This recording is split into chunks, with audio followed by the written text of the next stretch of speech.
How to read market trends. Step by step with PrimeSetPeak video script.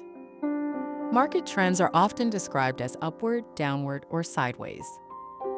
These terms sound simple, but beginners may still find it difficult to recognize what a chart is actually showing. PrimeSetPeak approaches trend analysis as a structured educational process. The first step is to observe the general direction of price movement. An upward trend usually develops when the chart forms a sequence of higher highs and higher lows.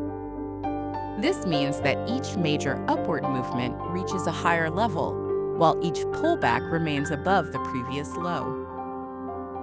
A downward trend follows the opposite structure. The chart forms lower highs and lower lows, showing that selling pressure continues to influence price direction. A sideways market behaves differently. Instead of moving consistently upward or downward, the price remains within a relatively limited range.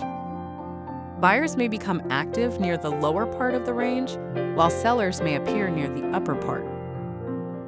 The second step is to compare multiple timeframes. A chart may show an upward movement during 1 hour while remaining part of a wider downward trend on the daily timeframe.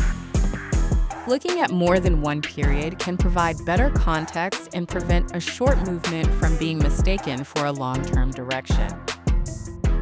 The third step is to observe support and resistance. Support is an area where falling prices previously attracted buying interest. Resistance is an area where rising prices previously encountered selling pressure.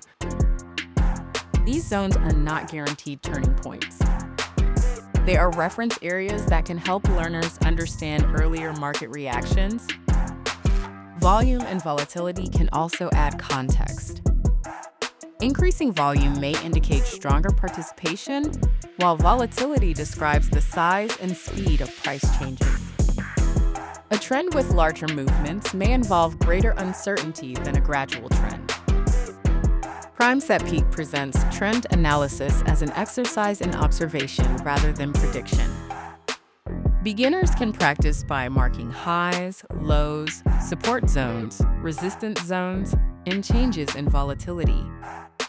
The goal is to understand what the chart is showing, describe the current structure clearly, and develop consistent analytical habits over time.